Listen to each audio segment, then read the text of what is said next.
വാർത്തകളിലേക്ക് പോകാം. സംസ്ഥാനത്ത് കാലവർഷം വീണ്ടും ശക്തമായതോടെ പലയിടത്തും വലിയ നാശനഷ്ടങ്ങൾ റിപ്പോർട്ട് ചെയ്യുകയാണ്.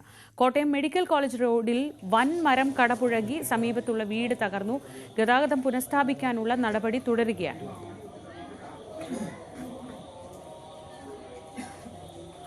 മലപ്പുറം കോട്ടക്കലിൽ കനത്ത മഴയിൽ വീടിന് മുകളിലേക്ക് മണ്ണിടിഞ്ഞു വീണു. പുതുപ്പറമ്പിൽ സലീമിന്റെ വീടിന് മുകളിലേക്കാണ് മണ്ണിടിഞ്ഞത്. കൊട്ടാരക്കര ഇരണൂരിൽ വീട് ഭാഗികമായി തകർന്നു വീണു. വീട്ടിൽ ആളില്ലാതിരുന്നതിനാൽ മാത്രം വൻ അപകടം ഒഴിവായി. വടക്കൻ ജില്ലകളിൽ അതിതീവ്ര മഴയ്ക്ക് സാധ്യതയുള്ളതിനാൽ മലപ്പുറം മുതൽ കാസർഗോഡ് വരെയുള്ള 5 ജില്ലകളിൽ ഇന്ന് റെഡ് അലർട്ട് ഉണ്ട്. മറ്റ് 9 ജില്ലകളിൽ ശക്തമായ മഴയ്ക്കും സാധ്യതയുണ്ട്. ഈ ജില്ലകളിൽ ഓറഞ്ച് അലർട്ട്. ശ്രീജിത്ത് വിവരങ്ങളുമായി. ശ്രീജിത്ത്, ആ മരത്തിന്റെ ദൃശ്യങ്ങളൊക്കെ കണ്ടിട്ട് അത് അത്ര എളുപ്പം മുറിച്ചു മാറ്റാവുന്ന ഒന്നല്ല.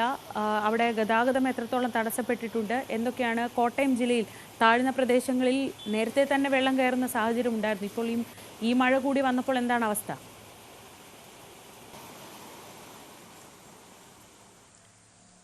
ഏതാണ്ട് രാവിലെ 6:45 കൂടിയാണ് ഈ ഒരു വലിയ വാഗമരം വീണത്. അതായത് ചുങ്കം പാലത്തിന് സമീപം, അതായത് കോട്ടയം ജംഗ്ഷനിൽ നിന്ന് ചാലുകുന്ന് ചുങ്കം വഴി മെഡിക്കൽ കോളേജിലേക്കുള്ള പ്രധാന പാതയുണ്ട്.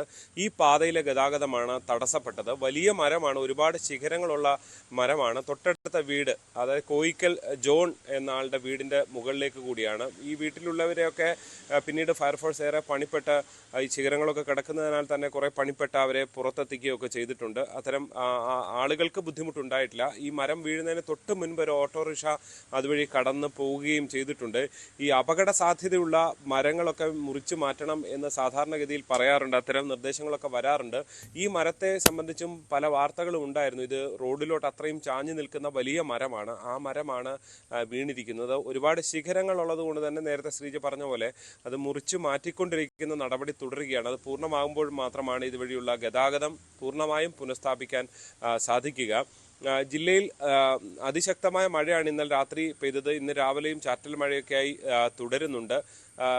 മീനച്ചിലാറ്റിലടക്കം മണിമലയാറ്റിലടക്കം ജലനിരപ്പ് ഉയരുന്നുണ്ട്. പക്ഷേ ഒരു അപകട നിലയിലേക്ക് എത്തിയിട്ടില്ല. പക്ഷേ കഴിഞ്ഞ ഒരാഴ്ച മുൻപൊക്കെ ഉണ്ടായ ഒരു വെള്ളപ്പൊക്ക സാഹചര്യം കൂടി ഉള്ളതുകൊണ്ട് തന്നെ ഈ തോടുകൾ, ആറുകൾ, ഈ പാടങ്ങളൊക്കെ ഏതാണ്ട് നിറഞ്ഞു നിൽക്കുന്ന സാഹചര്യമാണുള്ളത്. 17-ാം തീയതി വരെ ഈ ഓറഞ്ച് അലർട്ട് ഉണ്ട് എന്നുള്ളതാണ് ആശങ്കപ്പെടുത്തുന്നത്. ഈ ഇല്ലിക്കൽ കല്ല്, മാർമല അരുവി, ഇലവീഴ, പൂഞ്ചിറ പോലുള്ള വിനോദസഞ്ചാര കേന്ദ്രങ്ങളിലേക്കുള്ള പ്രവേശനം അത് നിരോധിച്ചിട്ടുണ്ട്. ഖനനത്തിനും നിരോധനമുണ്ട്. എന്തായാലും ഈരാറ്റുപേട്ട വാഗമൺ റോഡിലെ രാത്രി യാത്രയ്ക്കുള്ള നിരോധനമുണ്ട്. വലിയ പാറക്കല്ലുകൾ ഉള്ള റോഡാണ്. അതുകൊണ്ട് മണ്ണിടിച്ചിൽ സാധ്യത മുന്നിൽ കണ്ടുകൊണ്ടാണ് അങ്ങനെ ഒരു നിരോധനവും മറ്റും ഉള്ളത്. എന്തായാലും നിലവിൽ മഴ തുടരുകയാണ്, ആശങ്ക തുടരുകയാണ്. ശ്രീജ.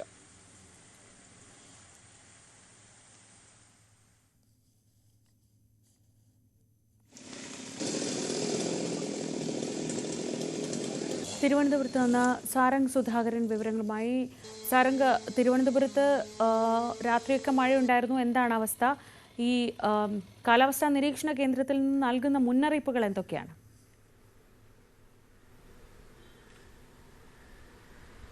നിലവിൽ തിരുവനന്തപുരം ജില്ലയിൽ ഓറഞ്ച് അലേർട്ടാണ്. പക്ഷേ കനത്ത മഴ ഇന്നലെ രാത്രി മുതൽ പുലർച്ചെയും ഇന്ന് പകലുമൊക്കെ ആയിട്ട് കനത്ത മഴ ഒറ്റപ്പെട്ട രീതിയിൽ തലസ്ഥാനത്തിൻ്റെ പല ഭാഗങ്ങളിലായി നമുക്ക് റിപ്പോർട്ട് ചെയ്യുന്നുണ്ട്.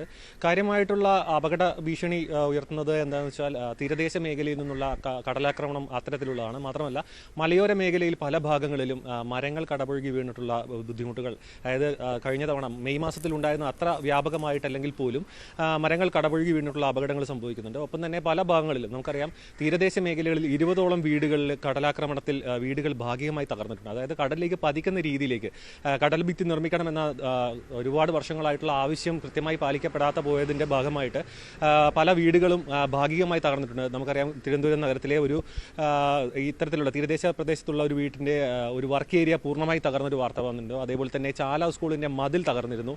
അത്തരത്തിൽ വേളിയിൽ പൊഴി മുറിഞ്ഞിട്ടുള്ള അത്തരത്തിലുള്ളൊരു അപകടം, അങ്ങനെ നിരവധി ഒറ്റപ്പെട്ട സംഭവങ്ങളാണെങ്കിൽ പോലും പോലും മഴ ബുദ്ധിമുട്ട് സൃഷ്ടിക്കുന്നുണ്ട്. മാത്രമല്ല പല ഭാഗങ്ങളിലും അപകട ഭീഷണി ഉയർത്തുന്ന മരങ്ങൾ മുറിച്ചു മാറ്റുന്ന നടപടികൾ നടന്നുകൊണ്ടിരിക്കുന്നുണ്ട്. മാത്രമല്ല മത്സ്യബന്ധനത്തിന് നിലവിൽ വിലക്കുണ്ട്. മത്സ്യബന്ധനത്തിന് മത്സ്യത്തൊഴിലാളികൾ പോകരുത് എന്നുള്ളൊരു നിർദ്ദേശമുണ്ട്. ഒപ്പം തന്നെ പല ഭാഗങ്ങളിലും ഓറഞ്ച് അലേർട്ട് ആണെങ്കിൽ പോലും പല ഭാഗങ്ങളിലും ശക്തമായ മഴ, ഒറ്റപ്പെട്ട ശക്തമായ മഴ പെയ്യുന്നുണ്ട്.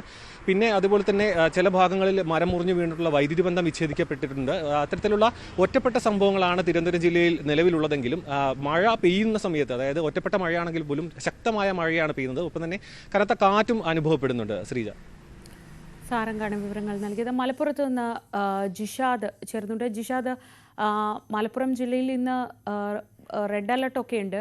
സ്വാഭാവികമായി മലയോര മേഖലകളിൽ, പ്രത്യേകിച്ച് മണ്ണിടിഞ്ഞു വീഴുന്ന സാധ്യതയുള്ള പ്രദേശങ്ങളിലൊക്കെ എന്താണ് അവസ്ഥ? ശ്രീജ, മലപ്പുറം ജില്ലയിൽ അതിശക്തമായ മഴ പെയ്തുകൊണ്ടിരിക്കുകയാണ്. ഇന്ന് ജില്ലയിൽ റെഡ് അലേർട്ടാണ്. ഇതിനിടെ കോട്ടകളിൽ ഇന്നലെ പുലർച്ചെ കോട്ടകളിൽ മണ്ണിടിഞ്ഞ് വീടിന് കേടുപാടുകൾ സംഭവിച്ചിട്ടുണ്ട്. കോട്ടക്കൽ പുതുപ്പറമ്പിൽ സലീമിന്റെ വീടിന്റെ മുകളിലേക്കാണ് കനത്ത മഴയിൽ മണ്ണിടിഞ്ഞ് വീഴുന്നത്. വീടിനോടുള്ള ചേർന്നുള്ള ഭാഗത്താണ് മണ്ണിടിഞ്ഞ് വീണത്. അപകടത്തിൽ ആർക്കും പരിക്കേറ്റില്ല. സംഭവ സമയത്ത് ആളുകൾ ഉണ്ടായിരുന്നെങ്കിലും ഇവർക്ക് ഈ സൗണ്ട് കേട്ട് മാറാൻ സാധിച്ചു. മണ്ണിടിച്ചിനെ തുടർന്ന് വീടിന്റെ ഒരു ഭാഗം പൂർണ്ണമായും തകർന്നു. വീട് അറിയിച്ചതിനെ തുടർന്ന് നാട്ടുകാരും അതുപോലെ തന്നെ അധികാരികളും സ്ഥലത്തെത്തി ഈ രക്ഷാപ്രവർത്തനത്തിന് നേതൃത്വം നൽകി. ജില്ലയിൽ അതിശക്തമായ മഴ തുടരുന്ന ഒരു സാഹചര്യമുണ്ട്. മലയോര മേഖലയിൽ പ്രത്യേകിച്ച് മഴ കൂടുതലായി ലഭിക്കുന്നുണ്ട്. പൊന്നാനി അതുപോലെ തന്നെ കാപ്പിരിക്കാട് എന്നീ സ്ഥലങ്ങളിൽ കടലോര മേഖലയിൽ കടലാക്രമണം രൂക്ഷമാണ്. ശ്രീജ, ശരി, വിനീഷ് കൂടി ചേരുന്നുണ്ട് വിവരങ്ങളുമായി. വിനീഷ്, കൊല്ലം ജില്ലയിൽ എന്താണ് സാഹചര്യം? മഴ ഇപ്പോഴും തുടരുകയാണോ? ഇന്നത്തെ കനത്ത മഴ തുടരുന്ന സാഹചര്യമാണ് ഉള്ളത്. ജലാശയങ്ങളിലെ ജലനിരപ്പ് ഉയരുന്നത് ചെറിയ രീതിയിൽ ഒരു ആശങ്ക വർദ്ധിപ്പിച്ചൊരു സാഹചര്യം ഉണ്ടായിട്ടുണ്ട്. ഈ കൊല്ലം പള്ളിക്കലാറിന്റെ ജലനിരപ്പ് ഉയരുന്നതായിട്ടാണ് ഇത്തരത്തിലൊരു ജാഗ്രതാ നിർദ്ദേശം പുറപ്പെടുവിച്ചിരിക്കുന്നത്. സംസ്ഥാന ജലസേചന വകുപ്പിന്റെ ആനേടി സ്റ്റേഷനിലാണ് യെല്ലോ അലർട്ട് പ്രഖ്യാപിച്ചിരിക്കുന്ന സാഹചര്യത്തിലും പള്ളിക്കൽ നദിക്കരയിൽ താമസിക്കുന്നവർ ജാഗ്രത പുലർത്തണമെന്നുള്ള അധികൃതരുടെ ഒരു നിർദ്ദേശമാണ് കഴിഞ്ഞ ദിവസം ഉണ്ടായിരിക്കുന്നത്. ഏതൊരു കാരണവശാലും നദിയിൽ ഇറങ്ങാനോ നദി മുറിച്ച് കടക്കാനോ പാടില്ല എന്നും അതുപോലെ തന്നെ തീരത്തോട് ചേർന്ന് താമസിക്കുന്നവർ ജാഗ്രത പാലിക്കണമെന്നുള്ള ഒരു നിർദ്ദേശമാണ് അവർ നൽകിയിരിക്കുന്നത്. അതുപോലെ തന്നെ ഈ പ്രളയ സാധ്യത കണക്കിലെടുത്ത് അത്തരം സാഹചര്യങ്ങൾ മനസ്സിലാക്കിക്കൊണ്ട് നിർദ്ദേശം അനുസരിച്ച് മാറി താമസിക്കണമെന്നാണ് ഒരു നിർദ്ദേശം ഉണ്ടായിരിക്കുന്നത്. അതുപോലെ തന്നെ ഈ കഴിഞ്ഞ ദിവസം ശക്തമായ മഴ ഉണ്ടായിരുന്നു. ശക്തമായ മഴയിൽ കൊട്ടാരക്കര ഇരനൂറിലുള്ള ഒരു വീട് ഭാഗികമായി തകർന്നൊരു സാഹചര്യമാണ് ഉണ്ടായത്. പത്മകുമാരി എന്ന പേരുള്ള ഒരു വൃദ്ധമാതാവിന്റെ വീടായിരുന്നു. വൃദ്ധമാതാവ് ആ സമയത്ത് വീട്ടിലില്ലാത്തതുകൊണ്ട് വലിയ അപകടം ഒഴിവായി. ശ്രീജ, എന്തായാലും ജില്ലയിൽ ജാഗ്രതാ നിർദ്ദേശം നൽകിയിട്ടുണ്ട്. ഇപ്പോഴും മഴ തുടരുന്നുണ്ട്. ശരി, സംസ്ഥാനത്ത് ഇന്ന് വടക്കൻ കേരളത്തിൽ റെഡ് അലർട്ടാണ്. മലപ്പുറം തൊട്ട് അങ്ങോട്ടുള്ള വടക്കൻ ജില്ലകളിലൊക്കെ റെഡ് അലർട്ടുണ്ട്. ബാക്കി ജില്ലകളിൽ ഓറഞ്ച് അലർട്ടുണ്ട്. വ്യാപകമായി തന്നെ മഴയുണ്ട്, ശക്തമായ കാറ്റുണ്ട്. അതുകൊണ്ട് തന്നെ ജാഗ്രത പാലിക്കേണ്ട സമയമാണ്. ഇടുക്കിയിൽ മഴ ശക്തമായി തുടരുകയാണ്. മൂന്നാർ, അടിമാലി, രാജാക്കാട് ഉൾപ്പെടെ ദേവികുളം താലൂക്കിന്റെ പ്രധാന മേഖലകളിലെല്ലാം മഴ തുടരുന്നു. മുതിരപ്പുഴയാറിലും ദേവിയാറിലും നീരൊഴുക്ക് വർദ്ധിച്ചിട്ടുണ്ട്. കല്ലാർകുട്ടി ഡാമിന്റെ 2 ഷട്ടറുകളും മലങ്കര ഡാമിന്റെ 1 ഷട്ടറും ഉയർത്തി അധിക ജലം പുറത്തേക്ക് ഒഴുക്കി തുടങ്ങി. ഇന്ന് ഇടുക്കി ഡാമിലെ ജലനിരപ്പ് 2343.24 അടിയാണ്. പ്രിൻസ് ജെയിംസ് വിവരങ്ങളുമായി. പ്രിൻസ്, ഡാമുകളിലൊക്കെ ജലനിരപ്പ് ഉയരുന്നു, അത് ആശങ്കയുണ്ടാക്കുന്നുണ്ട്. നിലവിൽ ഇപ്പോഴും മഴ പെയ്യുന്നുണ്ടോ? ശ്രീജ, കഴിഞ്ഞ രാത്രിയിൽ മഴയ്ക്ക് നേരിയൊരു കുറവുണ്ടായിരുന്നെങ്കിൽ പോലും രാവിലെ മുതൽ വീണ്ടും മഴ ശക്തമാകുന്ന ഒരു സാഹചര്യമുണ്ട്. ഇടവിട്ട് മഴ ശക്തമാകുന്ന അവസ്ഥയാണ്. പ്രത്യേകിച്ചും തമിഴ്നാട് അതിർത്തിയോട് ചേർന്നുള്ള ഹൈറേഞ്ച് മേഖലയിലെല്ലാം മഴ ശക്തമായിരിക്കുന്നു. മൂന്നാർ മേഖലയിലും പീരുമേട് മേഖലയിലും ഒക്കെ ശക്തമായ മഴ പെയ്യുന്നുണ്ട്. ഒപ്പം ഉടുമ്പൻചോല താലൂക്കിന്റെ വിവിധ പ്രദേശങ്ങളും മഴ കനത്തിട്ടുണ്ട്. ഇടവിട്ട് മഴ ശക്തമാകുന്ന സാഹചര്യമാണ് നിലവിലുള്ളത്. എന്നാൽ കഴിഞ്ഞ ആഴ്ചയിലേക്ക് നിന്ന് വ്യത്യസ്തമായി ഇപ്പോൾ മഴയ്ക്കൊപ്പം ശക്തമായ കാറ്റില്ല എന്നത് വലിയ ആശ്വാസകരമാണ്. ഈ നേരത്തെ എത്തിയ മൺസൂൺ ആരംഭിച്ച സമയത്ത് മഴയ്ക്കൊപ്പം അതിശക്തമായ കാറ്റും ഇടുക്കിയിൽ വീശിയിരുന്നു. അതുകൊണ്ട് തന്നെ ഏക്കർ കണക്കിന് കൃഷി നശിക്കുന്ന ഒരു സാഹചര്യം ഉണ്ടായി. ഒപ്പം നിരവധി വീടുകൾ തകർന്നൊരവസ്ഥയും ആ ദിവസങ്ങളിൽ ഉണ്ടായിരുന്നു. എന്നാൽ അതിൽ നിന്ന് സ്ഥിതി വ്യത്യസ്തമാണ്. മഴ ശക്തമാണെങ്കിൽ പോലും കാറ്റില്ല എന്നത് വലിയ ആശ്വാസകരമാണ്.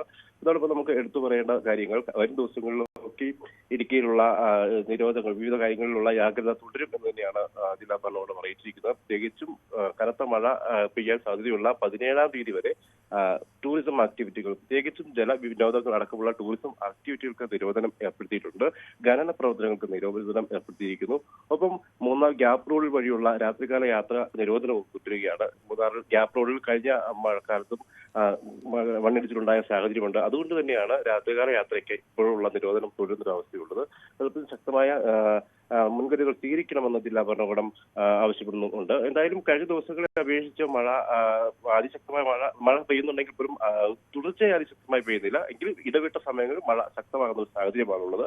ഇടുക്കിയും മുല്ലപ്പെരിയാർ അടക്കമുള്ള അണക്കെട്ടുകളിലേക്ക് നീരൊഴുക്ക് ശക്തമായി തുടരുന്നുണ്ടെങ്കിലും നിലവിലെ സാഹചര്യത്തിൽ പ്രധാന അണക്കെട്ടുകളായ ഇടുക്കിയോ മുല്ലപ്പെരിയാറോ തുറക്കേണ്ട ഒരു സാഹചര്യമില്ല. എന്തായാലും ജാഗ്രത പാലിക്കണം, അത് മാത്രമാണ് ഓർമ്മിപ്പിക്കാനുള്ളത്. സംസ്ഥാന വ്യാപകമായി തന്നെ കനത്ത മഴ തുടരുകയാണ്.